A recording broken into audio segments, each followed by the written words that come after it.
Savez-vous qu'il existe un cours d'eau unique au Bénin qui serait comme un autre cours d'eau que l'on retrouve également au Gabon? Ils ont tous les deux le même aspect unique et une histoire qui dépasserait l'entendement humain. Pour comprendre cela, faisons un tour au Bénin. Nous allons dans les alentours de Porto Novo, plus précisément dans une localité appelée Adjara, où il y a un cours d'eau appelé la rivière Noire. Vous remarquerez tout de suite son aspect noir. Mais en réalité, elle ne l'est pas. Cette eau est limpide et on peut même la boire. La coloration s'explique par la présence des feuilles qu'il y a dans la rivière, telles que le papyrus. Un écosystème splendide et la balade est tout simplement hors du temps.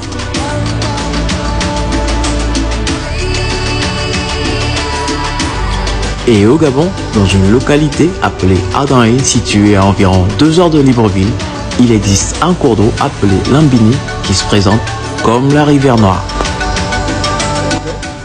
Et pourquoi c'est noir comme ça? C'est à cause des papyrus. C'est à cause des papyrus. L'eau de l'Ambini est également noire, mais en réalité, elle est claire et limpide et on peut également la boire. Là, moi. C'est noir, mais... C'est bon. Mais aussi, vous découvrirez que ces deux cours d'eau ont un aspect mystérieux. On dit que la rivière Noire d'Adjara est sacrée. Dans l'histoire, elle servait de lieu où les natifs venaient se cacher lorsqu'ils étaient pourchassés par des envahisseurs lors des batailles. Les guides vous parleront certainement de l'aspect sacré de ces eaux. Et dans l'Ambini, au Gabon, on parlerait également de quelque chose de surnaturel. Ils sont venus à construire l'école là, et puis le pont. Quand ils sont venus construire le pont là, ils avaient trouvé une sirène ici. Une sirène plutôt amoureuse. La sirène là voulait même un mari, un homme, l'un des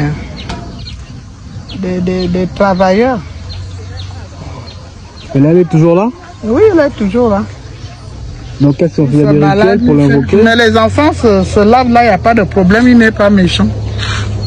Si la rivière Noire demeure un site touristique incontournable au Bénin, l'Ambini, quant à elle, n'est pas très fréquentée.